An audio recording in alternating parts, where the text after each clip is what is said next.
Hello বন্ধুরা, আশা করি তোমরা সবাই অনেক অনেক ভালো আছো। আমি তোমাদের ভালো রাখতে নতুন আরও একটি গল্প নিয়ে চলে এসেছি। তার আগে তোমরা যারা এখনও আমার এই চ্যানেলটি সাবস্ক্রাইব করনি, তারা জলদি জলদি আমার এই চ্যানেলটি সাবস্ক্রাইব করে দাও। আজ যে গল্পটি বলবো সেটি একটি সত্যি ঘটনা। তো চলো আর দেরি না করে গল্পে চলে যাই। আমার নাম মিম। বর্তমানে আমার বয়স ২৫। আমি বিবাহিতা। বিয়ে হয়েছে ১ বছর হলো।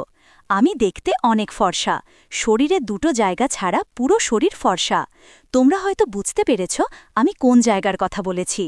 আমার স্বামী বিদেশ থাকে। বিয়ের ১ মাস পর বিদেশ চলে গিয়েছে। বাসর রাতে স্বামীর থেকে পেয়েছি, এরপর আর পাইনি।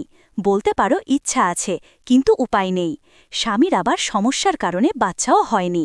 আজ আমি তোমাদের জানাবো আমার জীবনের গল্প, যে কিভাবে আমি রিকশাওয়ালাকে। স্বামী বিদেশ গেল ১ বছর পার হয়ে গেছে। বর্তমানে গ্রীষ্মকাল চলছে, অনেক গরমও পড়ছে। শরীর ঠিক রাখতে অনেক পানি খেতে হয়। অবশ্য আমি প্রয়োজনের চেয়েও বেশি খাই। এই গরমের মধ্যেই আমি আর আমার বান্ধবী একদিন ঠিক করি শপিং করতে যাব। দিনের বেলা অনেক তাপ, তাই সন্ধ্যার পর বাহির হব ঠিক করি। আমি বান্ধবীর সাথে সন্ধ্যায় শপিংয়ে বাহির হই। বাহির হবার আগে বেশি করে পেট ফুলিয়ে পানি খেয়ে নেই। সেদিনও খুব গরম পড়েছিল। সন্ধ্যা হয়ে যাওয়ার পরও অনেক গরম লাগছিল।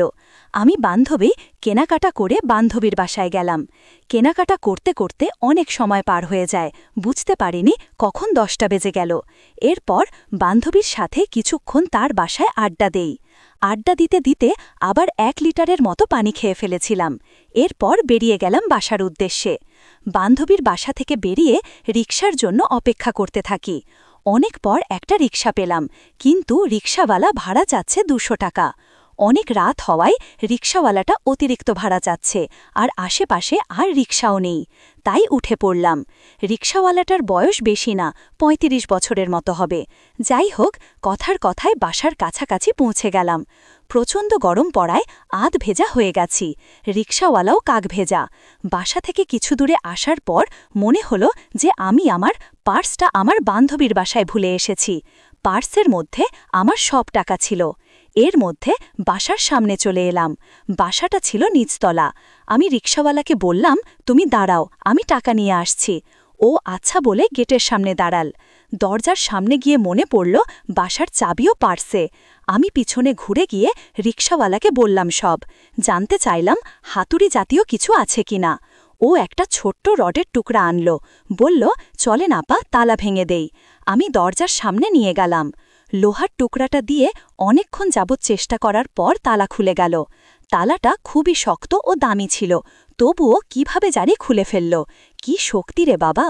অনেকক্ষণ যাবৎ বাহিরে দাঁড়িয়ে থাকায় আমি আর রিকশাওয়ালা পুরা ভিজে গেছি। যাই হোক, বেচারা এত কিছু করল, তাই তাকে ভেতরে এসে বসতে বললাম।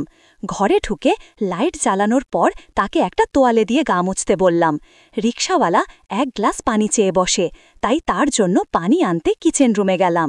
কিন্তু সেখানে পানি ছিল না।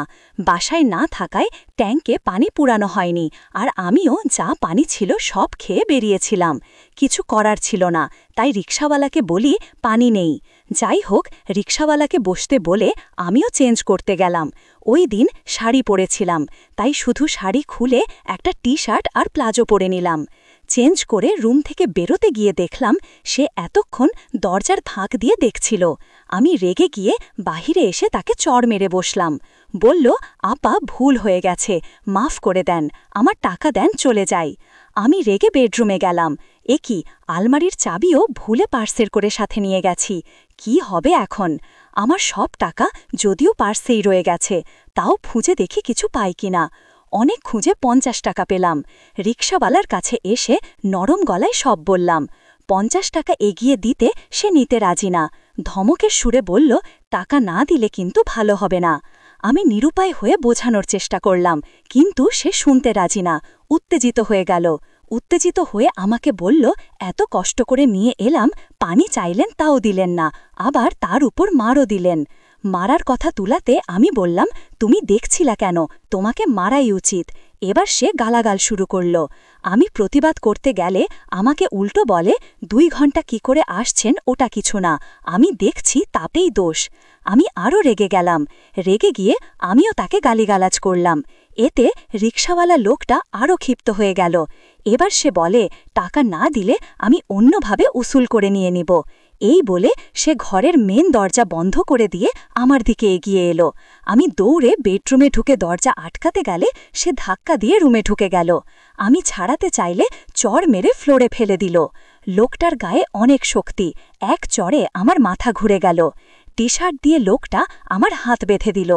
অত জোরে চড় খেয়ে মাথা ঘুরছিল, কোনো মতে নিজেকে নিয়ন্ত্রণে আনি। আমি প্রতিবাদে চিৎকার করতে গেলে আমার মুখ চেপে ধরে।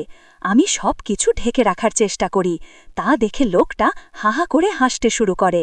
সে থেমে গেল। ভেবেছিলাম বুঝি শেষ, কিন্তু লোকটা বুঝতে পারে আমার শরীরে একটা শিহরিত হয়ে উঠেছিল। কিছুক্ষণ এভাবে চলার পর উঠে বসল রিকশাওয়ালা লোকটা। আমি তখন লোকটার দিকে তাকিয়ে আছি। লোকটার মুখে আমার প্রতি লালসা দেখতে পাচ্ছিলাম। আমি বাধা দিলাম, বললাম, প্লিজ ছেড়ে দিন। কিন্তু আমার কোনো কথায় কান না দিয়ে লোকটা আমার কিচ্ছু করার ছিল না। পুরোপুরি তার বাঁধনে আটকা পড়ে গেছিলাম। আমি হাত ছাড়াতে চেষ্টা করছিলাম, কিন্তু পারছিলাম না। আমি ঘন ঘন নিঃশ্বাস ফেলতে লাগি। আমি ভালোভাবেই বুঝতে পারছিলাম কিছুক্ষণ পর আমার সাথে কি হতে চলেছে। আমাকে ছেড়ে লোকটা আস্তে আস্তে উঠে বসল। আমি খুব হাঁপাচ্ছিলাম। নিঃশ্বাসের সাথে সাথে বুকটা হাঁপাচ্ছিল। আমি নিজেকে সামলাতে পারছিলাম না। কিছুক্ষণের মধ্যে শরীর মুচড়ে উঠল। আমার নিয়ন্ত্রণ হারিয়ে ফেলি, আমি জ্ঞান হারিয়ে ফেলি। জ্ঞান ফিরলে চোখ খুলে দেখতে পাই লোকটা ধূমপান করছে। জ্ঞান ফিরে আসতে দেখে লোকটা আমাকে উদ্দেশ্য করে বলল, কি হলো, এটুকুতে জ্ঞান হারিয়ে গেল? আমার মাথাটা তখন ঘুরঘুর করছিল। ভেবেছিলাম হয়তো তার তৃষ্ণা মিটছে। তার খাওয়া দেখে বুঝলাম লোকটার খিদে লেগেছে। এবারও আমি নিজে আটকাতে পারলাম না। আমি চিৎকার করে উঠলাম। আমার 2 চোখ দিয়ে পানি গড়িয়ে পড়ছিল। আমার কষ্ট হচ্ছিল। আমি বললাম, প্লিজ, আমার তুলনায় অনেকটাই বড়, তাই আমি ভালোভাবে অনুভব করছিলাম। লোকটার আর ধৈর্য রইল না। আমি লোকটার কাছে কাতর অনুরোধ করলাম। লোকটা কোনো কথা না শুনে আমার তখন কাম পাগলের মতো অবস্থা। রাতের তখন 3:30। রাত পেরিয়ে সকাল হয়ে যায়। আমার ঘুম ভাঙে, কিন্তু লোকটা তখন ছিল না। রাতে যা কিছু হয়েছিল আমার স্পষ্ট মনে ছিল, কিন্তু এসব কিছু জানাজানি হলে আমার আর মান সম্মান থাকবে না, তাই সব কিছু চেপে যাই। কয়েক মাস পর জানতে পারি আমি প্রেগন্যান্ট। এই ব্যাপারে আমার পরিবারের কেউ জানে না। স্বামী বিদেশ 1 বছর হয়েছে। এখন বাচ্চা হওয়া মানে, তাই তাদের কাউকে জানাইনি। নিজের খেয়াল নিজে রাখি, তাই হরের কাজের জন্য কাজের বুয়া রাখি। রিকশাওয়ালা লোকটা যাওয়ার সময় একটা কাগজে নাম্বার লিখে দিয়ে গিয়েছিল। এরপর 1 বছর কেটে যায়। ফুটফুটে বাচ্চার জন্ম দেই। বাচ্চাটা পুরোপুরি লোকটার মতো চেহারা। বাচ্চাটার দিকে তাকিয়ে লোকটার কথাগুলো মনে পড়ে গেল। বাচ্চা জন্মের পর ওই লোকটাকে একদিন কল করি। প্রথমে চিনতে পারেনি, পরবর্তীতে বুঝতে পারল। লোকটাকে বাড়ি আসতে বলি। লোকটাকে তার নিজের সম্পর্কে বলে। লোকটা জানায় তার বউ অন্য জায়গায় থাকে। লোকটা এই শহরে রিকশা চালায় 10 বছর। ছুটি নিয়ে বাড়িতে গেলে লোকটার বউয়ের সমস্যার কারণে তার বাচ্চা হয় না। লোকটাকে তার বাচ্চা কোলে দিলাম এবং সান্ত্বনা দিয়ে বললাম, তোমাকে আর তোমার বউয়ের কাছে যেতে হবে না, শুধু মাসে মাসে তাকে টাকা পাঠিয়ে দিও, আর তুমি এবার থেকে আমার সাথে থাকবে। তবে এই ব্যাপারে কাউকে বলা যাবে না। বর্তমানে আমি আর সে এক বই সাথে থাকি। সে সারাদিন রিকশা চালিয়ে বাড়িতে আসে। আমার স্বামী 5 বছর পর দেশে আসবে এবং 1-2 মাস থাকবে, তাই এর জন্য আগে ব্যবস্থা করে রাখি। যতদিন আমার স্বামী থাকে ততদিন সেই লোকটা আর তার বাচ্চাকে নিয়ে অন্য জায়গায় থাকে। আমার স্বামী চলে যাওয়ার পর